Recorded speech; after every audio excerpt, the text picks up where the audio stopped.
Өміріме береке кіргелі бері бас тартқан тағы бір қадам, ол қабілетімді құнсыздандырған адамдармен қоштастым.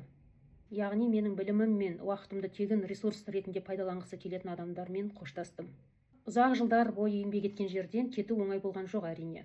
Бірақ менің қабілетім біреудің мақсатын жүзеге асырып, біреудің бизнесін дөңгелетіп, өзім тасада көрінбей қалатын құрал емес екенін анық түсіндім. Басқаның көлеңкесінде жүріп өзімнің ішіндегі жарықты, ішіндегі нұрды өшіріп алғандай сезім болды. Ол ортадан кеткенде ғана мен біреудің табысын еселейтін көрінбейтін күш емес, өз құны бар, өз құндылығы бар, өз жолы бар тұлға екенімді, біреудің көлеңкесі емес, өз өмірімнің кейіпкері өзім екенімді шынайы сезіндім. Сол көлеңкеден шыққанда ғана менің өмірімде нағыз береке басталды. Сол кезде түсінгенім, өз құныңды білмеген жерде береке болмайды екен.